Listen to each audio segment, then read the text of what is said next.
Back in my radio days when I used to host Food Talk for WOR, everybody knew I lived in Cape May, because I do. I live in Cape May and New York City. It's been that way since 1987. So everyone wanted to know where to eat in Cape May, and my answer was really simple. I got two places for you. Louisa's, if you can get in. It's tiny, husband and wife. I love the place, but it's teeny. Or the Lobster House. This place is ginormous. Garden State Parkway ends in Cape May. It's exit 0. Come over that bridge. The first thing you see is the Lobster House. Looks like JFK to your left. Parking lot, huge buildings rambling out. Most of it's built up over the water. It's a combination of 4 or 5 restaurants, raw bars, schooners, inside, outside, takeout, big retail, huge wholesale. The fish is phenomenal. And you can't go wrong. You're down here in the summer, you're out on the dock, you got a pitcher of beer, you got a crab, you got your oysters, you got your clams. So we're gonna do a story of the Lobster House. Family-run business, 3 generations, going back to 1922. I love this place. Let's go inside, eat some fish. I'm Mike Colameco, chef and food lover. Come with me and meet some of today's most interesting chefs and their crews that work in their kitchens. Real chefs, real restaurants, and real recipes. That's what's on the menu. This is Mike Colameco's Real Food. For years, I've lived in both New York City and Cape May, 2 totally different worlds. Cape May lies at Land's End, the southernmost tip of New Jersey, hard against the Delaware Bay and the Atlantic Ocean. Often billed as America's oldest seaside resort, this community started out over 400 years ago as a whaling town, and for hundreds of years after that, in the summer months, has drawn generations of families from all over the mid-Atlantic. Replete with historic old hotels and loads of beautiful Victorian homes, tree-lined streets and miles of white sandy beaches, it still remains a jewel. Folks, this is not Snooki's Jersey Shore. For much of its history, it's also been a vibrant rural farming community, and to this day is home to one of the largest commercial fisheries in all of America. Yo, hey, grab this bail line for me then, buddy. So today we go backstage, get the story of a 3rd-generation family-run business that's an enormous commercial fishing hub and a classic old-school seafood restaurant. Then off to a few of my favorite farms that have long roots here too, and where I do all my shopping in the summer season. We'll cut one open here. I Great. can put it on that table. Great. About how big are these guys? These are under 10s. 10 to a pound. Yes. I mean, look at the size of this. Just big. Look at these things. Look at this. Chief Laudeman, thanks for having us in today, man. Sure. So, known you as a local in town, where I buy my seafood, only guy in town that got the ticket for surfing, bunch of distinctions. Talk about this place, the history of it. 1922? 1922. It started with my grandfather, and he was always in the commercial fish business. We weren't really in the restaurant business. One of the biggest commercial docks in New Jersey, and they pack mainly fish, mackerel, sea bass, fluke, stuff like that. There was a little bar down at the other end where we are now, and he always leased that. And when my father got out of the Coast Guard, he turned it over to my father, and so now we're in the restaurant business and the commercial fish business. And your dad, you mentioned this to me, it's funny. So your dad went to Cape May's high school, which is Lower Cape May Regional High. And what percentage of his graduating class went straight into the Coast Guard? Looked like to me about 3/4 of them all went right to the Coast Guard. What we got is some scallops going in a box. We do the Philadelphia and New York markets. They end up in Boston area. And it's that's our brand, is the Cape May brand. You see those all over the country, all over the world, actually.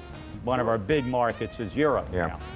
And this has been a good year for scallops, post the Japanese tsunami. For some reason, I guess that tsunami ruined some of the scallop beds in Japan. When they had the tsunami in Japan, it took a lot of scallops off the market, which just made the market better for us in the U.S. It drove the price up quite a bit. Good for the fishermen, good for you guys. Yeah, good for everybody.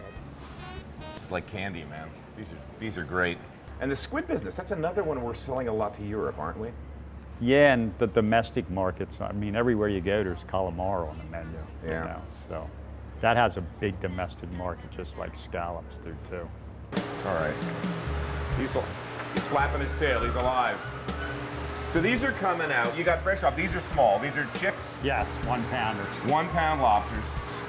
And these are coming out of New England pretty much all year long. Correct. And you've got them in all various sizes. Yep.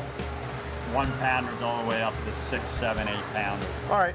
So we got a fresh lobster business that we're doing. Tanks full of them at all various sizes. We'll walk this way, boys. Thanks a lot. So again, we got clams coming. Some of these are Jersey, some from Yeah, all most of different these. sizes. Yeah, most of all these are Jerseys. The oysters, I got two kind of oysters. These are Great Bays. These are Cape May salts, sort of real good. Which is that triploid oyster that they're growing now in the Delaware Bay. Exactly. That's a really, really interesting story. And we got crab meat. We're getting crab meat out of Maryland. Yeah, this is all fresh now, which is great to see. And you got soft shell crabs. I always love that time in the spring. Yeah. When it's kind of when early. First soft shells come in. We got shad roe and we got soft shells and we know winter's over. Yeah, exactly. Black sea bass, one of the great local. specialties. And they're out there, right? Yes. I never understand, I gotta tell you, as a customer, and I'll be here and people come to, you know, people are people, business, business, come here and buy tilapia. I know. Or they buy crab, the fake crab legs. I don't think I've ever eaten that. In my life, thank you. I mean, why bother? I'm a sucker for raw clams and raw oysters.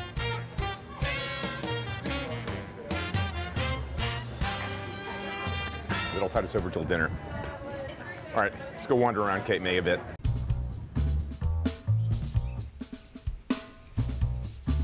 Cape May Point is a great town. It's where I first fell in love with Cape May. When we had worked in New York City, we'd come down here. My parents had a house down here. We'd come down here for 2-day weekends or maybe a week in the summer. I just fell in love with the feel of this place. And it was originally founded as a religious retreat way back in the 1800s. John Wanamaker built a big house down here as a religious retreat for people. The Episcopalians, the Presbyterians. Behind me is St. Mary's by the Sea, which is a huge Catholic retreat. Big U-shaped building, the last building in Cape May Point proper before land ends and it's just beach to Cape May. Roots go back hundreds of years here as a religious community. Now it's a summer community.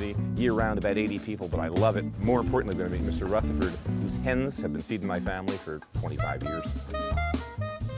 I've driven past the farm. I know where he lives. I've never gone in to meet the Rhode Island Reds. Now we're going to meet the hens and Mr. Rutherford at home. Beautiful little piece of land that his family has had since 1812. This whole area used to be a dairy farm. They had Holstein cattle. Literally 500 yards behind his house is the Atlantic Ocean, so. They like to dust bathe. Yeah, they seem that's how they clean themselves up, right? Well, they get rid of excess oil in their feathers. Ah. And also controls lice and mites. And they seem to enjoy it. You don't have that horse anymore, do you? Yeah. Still? Yeah. Where is it? He's back here somewhere. In the shade if he's smart. Yeah.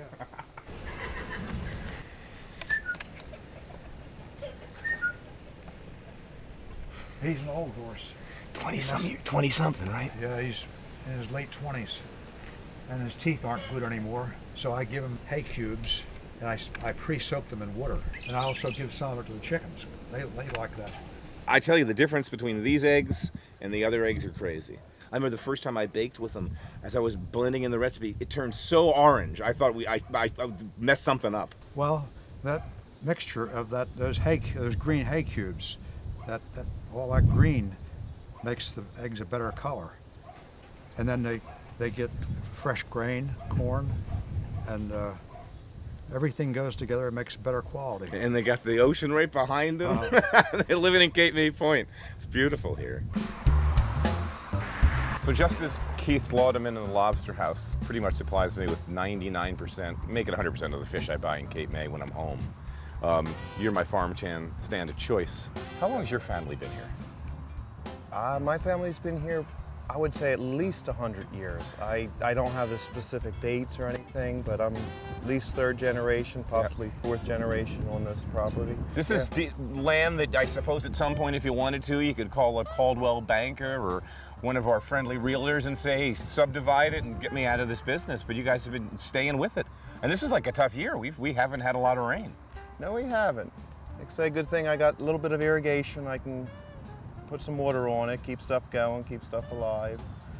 It's a little dinky thing, but it works for me. I can see them on milk crates, but it works. Milk crates and hoses. But definitely. But you're here. I mean, you're working in the summer. You're 6 days a week. You're on this all the time. Oh, definitely. Yeah, get up early in the morning, do the work before the sun gets too hot. Later in the evening when it's cooler, during the heat of the day, try to find something that's I can do that I'm not going to hurt myself out in the weather. Silver Queen. It's just beautiful. I love that corn. It's like candy. May I? I'll buy it. Raw, and it's sweet. All right, 6:30 at night. Retail's kind of slow. I mean, I've come in here days when I've had number 72 when they're on number 10, and you're like, oh, go home, do laundry, and come back in an hour, unless you know somebody. But the busy end right now is the takeout. You order your fried stuff, your raw stuff, your clams, your whatever, and you leave, you go around back to that long dockside, you hopefully find a seat, which you can see even on like tonight, with all that seating, you may not find a seat, but you'll wait for one. Tickets number 35 and 38. Your orders are ready at the raw bar. 35. Then they call your number, and you get a tray, and you self-serve, and you bus yourself, and that's how it works. But it's, in my opinion, if you're coming out of Cape May, if you can get into Louisa's, great. If you can't, that's the place to be. Super fried food, and you're on the water next to real commercial fishing boats, literally eating on pilings on a dock. Does it get better than that? Not in my book. I'm here with Raymond Jefferson. Raymond. Nice to meet you, Mike. How you doing? Good, man. How many years you been here? This is my 23rd year here. 23 years. You know, I've noticed one thing about the Lobster House. A lot of employees have been here a long time. And Keith tells me you're the best guy in New Jersey for shucking oysters and opening clams. And I'm not going to debate that. There was a time when I would have challenged him. That was a long time ago. I'm good. You're good. Do you have Cape May salts? We have Cape May salt. Can I get a half a dozen, sir, please? Sure. Thank you. Okay. Let him do his work. So where'd you learn how to do this? In the kitchen? No, actually, I was doing this before I came here at another place I was working at. And they stole you. Yeah. Look how fat that is, too. Look at that big, fat clump sitting up there just filling out that shell. Smells like Mother Nature, the ocean.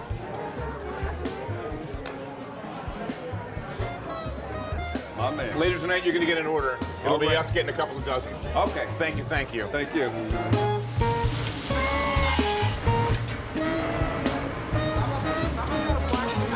Yeah. You sell a ton of these. Ton of them. Lobster House special. 2 little lobster tails in here that are broiled, scallops, shrimp, pile of sauce, a little bit of like a white wine sauce. White wine, lemon butter, yep. We saw these on the other side. We got a steamed 1.5 pound lobster. Steamed 1.5 pound lobster, yep. You know these were live about 12 15 minutes ago. Yep. Black and tuna, hold on. So now we have our mystery plate, the plank, and they Plank. opted for black and tuna, which we saw the Plank, tuna. black and tuna, yep. Super fresh tuna, comes across the dock, never frozen. Order any temperature you want.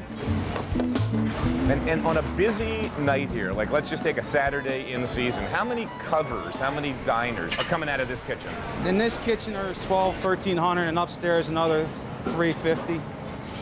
1,500, 1,600. And then they've got the raw bar that has their own kitchen. And the takeout. And the takeout, so you're looking at 2,000 plus covers a night, more than easy. that, yep. Incoming. Yeah, fresh made salads. Fresh green salads, they'll be gone in about 15 minutes. Yes, sir.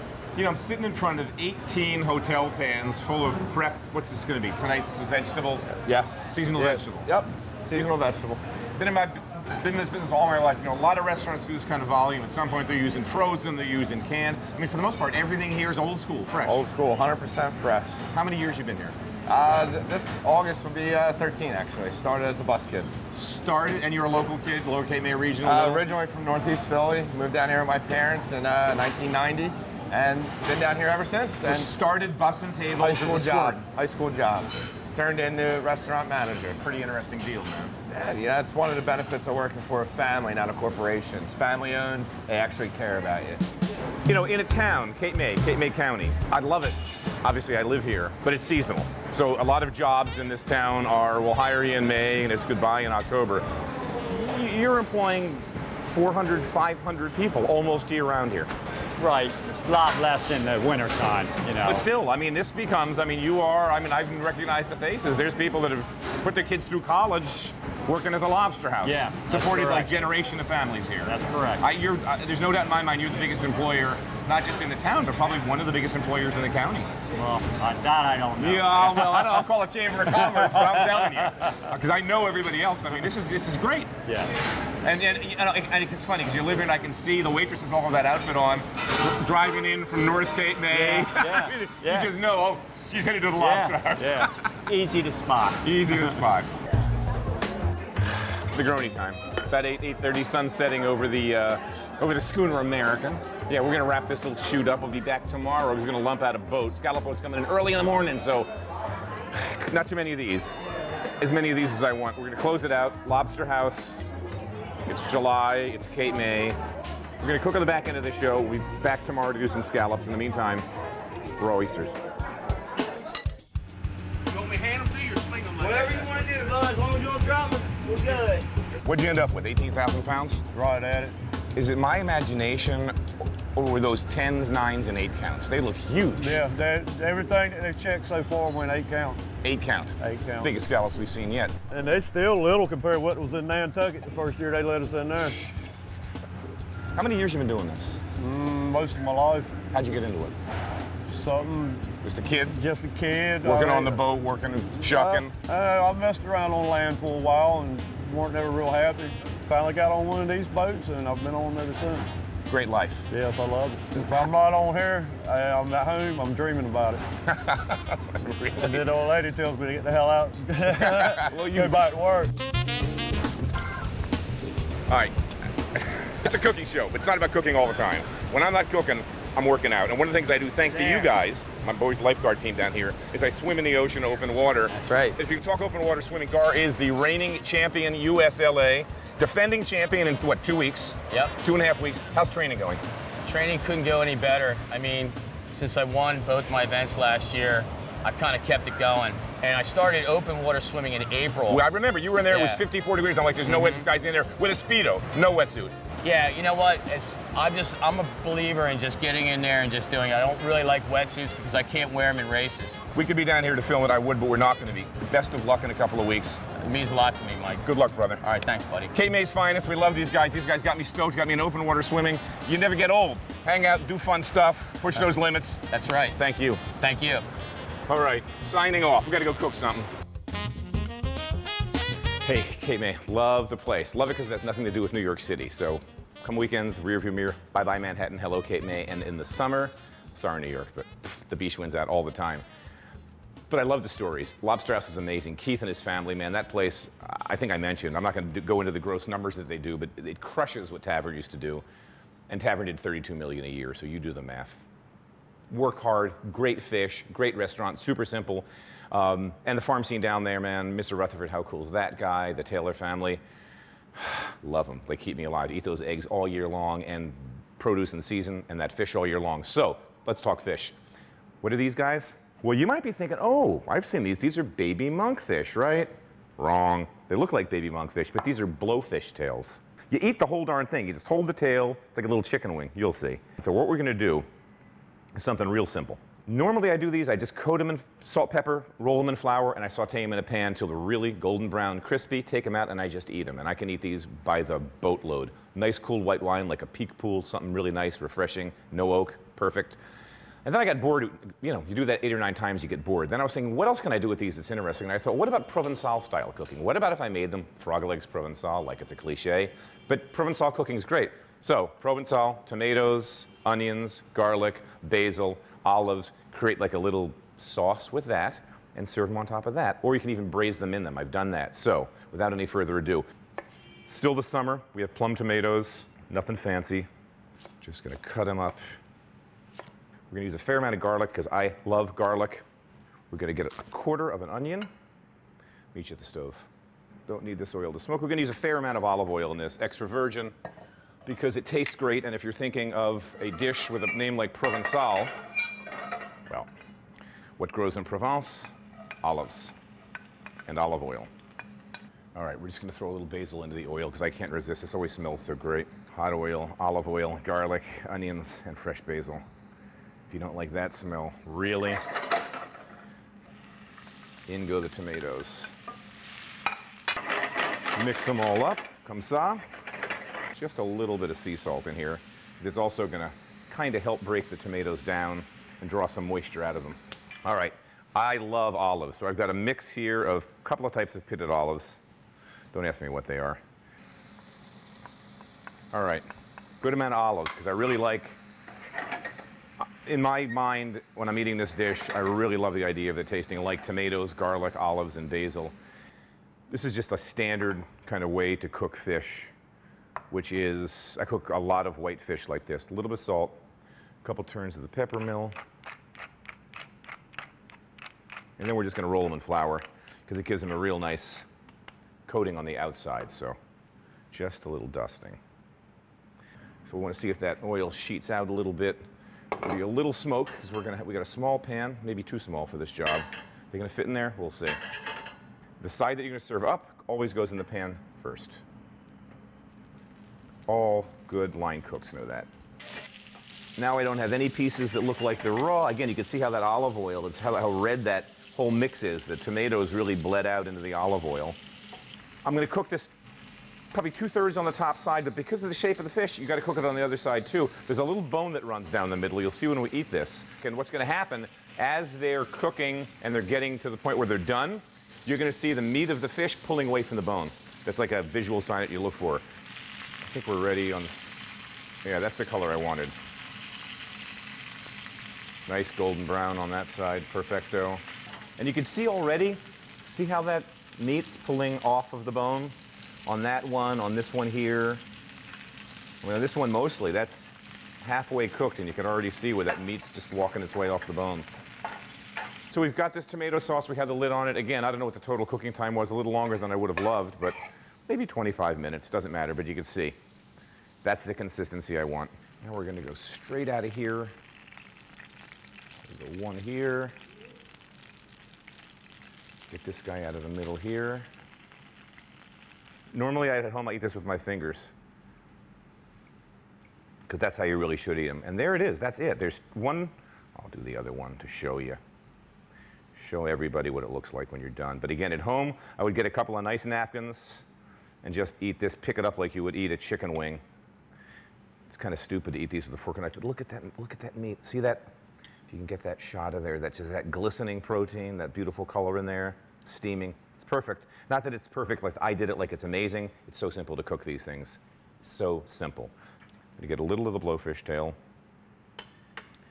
and a little bit of this. Got some olive in there, a little bit of tomato, comme ça. Let it cool, because you don't want to burn yourself on camera, do you? Still hot.